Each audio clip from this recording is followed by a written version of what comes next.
নমস্কার বন্ধুরা, আমি রাখি। কেমন আছো তোমরা সবাই? আশা করছি সবাই অনেক ভালো আছো আর আমরাও ভালো আছি। আমার আরও একটি নতুন ব্লগে তোমাদের সবাইকে স্বাগত জানাই। তো এখন বাজে সকাল 8টা। সকাল 8টা থেকে আমি আমার ব্লগটা স্টার্ট করছি। তো আমার রান্না দেখে বুঝতেই পারছো, আজকে রান্না করব শুক্তো।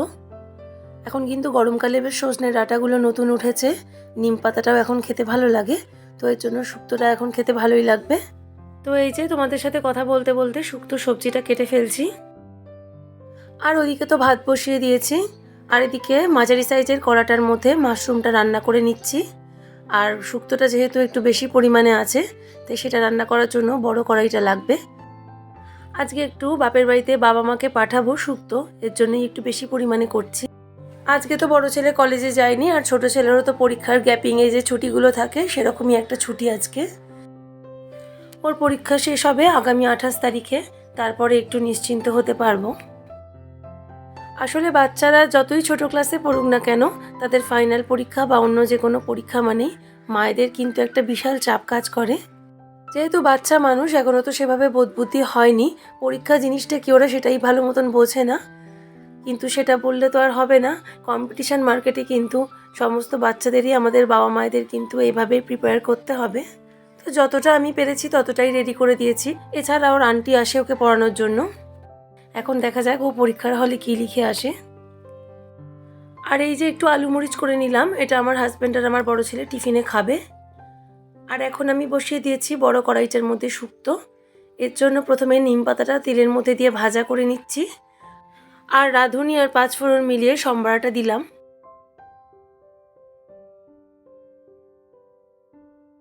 এরপরে আমার শুক্তোটাও রেডি হয়ে গেছে। তো এখন হাজব্যান্ডকে খেতে দেবো, ও খেয়ে অফিসে যাওয়ার সময় আমার বাপের বাড়িতে খাবারটা দিয়ে আসবে। তো রান্নাবান্না কমপ্লিট হয়ে গেছে, আর আমি এখন চলে এসেছি বড় ঘরটার মধ্যে বিছনা তুলতে। তো ছোট ছেলে ছুটি থাকলে আমার হাজব্যান্ড আর ছোট ছেলে একটু বেশিক্ষণ ঘুমায়, এর জন্য বিছনা তোলার কাজটা একটু দেরি করেই করতে হয়। ছোট ছেলে স্কুল গেলে কিন্তু এই কাজগুলো আমার অনেক সকাল সকাল হয়ে যায়। এমনিতে সকালে সদর দুয়ারে জল দেওয়া, তারপরে ঘর ঝাড় দেওয়া, সেই কাজগুলো তো সকালেই করে নিয়েছিলাম। আর এখন চটপট করে বিছনাগুলো পরিষ্কার করে নেব। তারপরে রান্না বান্না হয়ে গেছে, এবার ছেলেকে স্নান টান করিয়ে দেব। আমিও তো সকালবেলায় বাসি কাপড়টা ছেড়ে গাটা একটু ধুয়ে নিয়েছি, যেহেতু এখন একটু গরমকাল পড়ে গেছে, তাই এখন গা ধোয়াতে কোনো সমস্যা নেই। ছোট জনের স্কুল থাকলে কিন্তু আমার রুটিনটা খুব ভালো মতন চলে, আমার তাড়াতাড়ি করে রান্না, ঘর পরিষ্কার করা, স্নান করা সবই হয়ে যায়। আর না হলে কিন্তু ঠিক এর উল্টোটা হয়। ওরা দেরি করে সব কিছু শুরু করলেও আমার কাজগুলো তো আমাকে নির্দিষ্ট রুটিন মেনেই করতে হবে। ছোট ছেলের স্কুল না থাকলেও বড় ছেলের যেহেতু কলেজ থাকে, তাই সারা সপ্তাহে কিন্তু আমাকে অনেকটা ভোরবেলা উঠতে হয়। তাই বাড়িতে ওরা যদি কেউ দেরি করে আমার একটু রাগই হয়ে যায়। আমি চাই যতটা সম্ভব যাতে তাড়াতাড়ি করে ওদেরকে রেডি করে পাঠিয়ে আমার নিজের কাজগুলো কমপ্লিট করে আমি যাতে একটু সময় পাই। এরপরেও তো আরও বিভিন্ন রকম এক্সট্রা কাজ থাকে আমাদের। এরপরে ভিডিও এডিটের কাজও থাকে। সমস্ত রকম এডিটের কাজের মধ্যে কিন্তু আমার ভয়েস ওভারটা দিতে একটু বেশি সময় লাগে। তো যাই হোক, তোমাদের সাথে অনেক কথা বললাম, আর কথা বলতে বলতে আমার সমস্ত ঘরের বিছনা পরিষ্কার করে নেওয়া হয়ে গেছে। বড় ছেলের বিছনাটায় একটা নতুন চাদর পাতলাম আজকে। আর এরপরে ঠাকুরের বিছনাটাও ঝেড়ে পরিষ্কার করে নিচ্ছি। তোমাদেরকে একটা কথা জানিয়ে রাখি, আমার হাজব্যান্ড কিন্তু জানে না যে আমার ব্লগ চ্যানেল আছে। তো এর জন্য আমার হাজব্যান্ড যখন বাড়িতে থাকে তখন কিন্তু আমি ভয়েস ওভারটা দিতে পারি না। যখন সমস্ত ঘর পুরো ফাঁকা হয়ে যায় তখনই আমি এই কাজগুলো করে থাকি। কেন আমি ওকে জানাইনি তারও কিন্তু একটা বেশ বড় কারণ আছে, যদি সুযোগ পাই তোমাদের সাথে অবশ্যই পরে শেয়ার করব।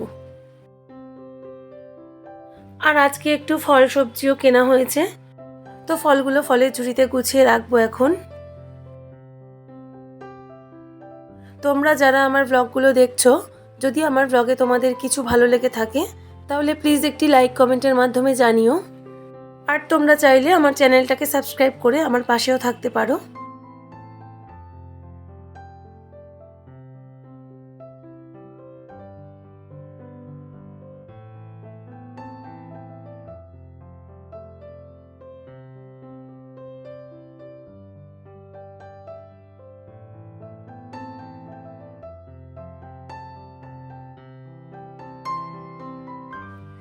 আর আজকের লাঞ্চটা তোমাদেরকে একবার দেখিয়ে দিচ্ছি। এটা হচ্ছে মাশরুম, আর এখানে রয়েছে শুক্তো, আর একটু সজনা ফুল ভেজেছিলাম বেগুন দিয়ে। এইটা তোমাদের সাথে আর শেয়ার করা হয়নি।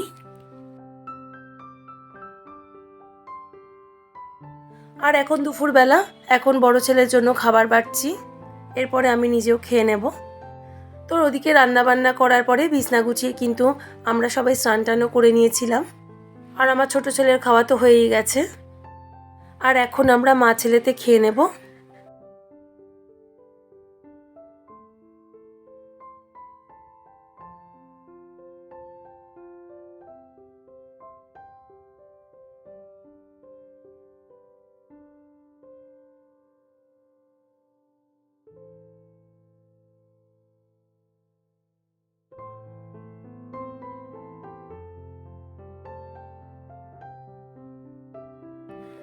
দুপুরবেলা সবার খাওয়া দাওয়া করে রেস্ট নেওয়া হয়ে গেছে।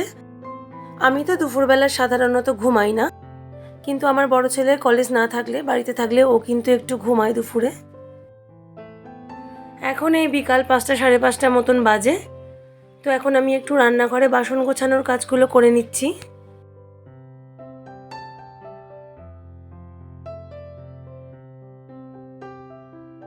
এরপরে ঠাকুরের সন্ধে দেখাবো, প্রার্থনা করব। এরপর সন্ধ্যাবেলায় ঘর দোর পরিষ্কার করে নেব। এরপরে কিন্তু ছোট ছেলেকে পড়তেও বসাবো। এরপরে হঠাৎ করে আমার সন্ধ্যের রুটিনটা একটু চেঞ্জ হয়ে গেছে। ছোট ছেলে বলল সন্ধ্যাবেলা একটু মামার বাড়ি যাবে, তাই আমি বললাম তাহলে বিকালবেলায় পড়ে নাও। এর জন্য তাড়াতাড়ি করে বাসনটা গুছিয়ে উঠেই ওকে পড়তে বসিয়ে দিয়েছি। পরীক্ষার প্রিপারেশান মোটামুটি ভালোই হয়ে আছে। তো সন্ধ্যাবেলা 1 ঘন্টা একটু যদি মামার বাড়িতে ঘুরে আসে কোনো অসুবিধা হবে না। তো উল্টো দিকে দেখো, বড় ছেলে একটু ঘুমাচ্ছে এখন বিকালবেলা, আর আমি ছোট ছেলেকে নিয়ে পড়াতে বসে পড়লাম। এরপরে ছোট ছেলেকে খাবার দেব সন্ধ্যাবেলায়, টিফিনটা খাবে, তারপরে রেডি হয়ে আমরা দুজনে একটু বেরোবো ওর মামার বাড়িতে।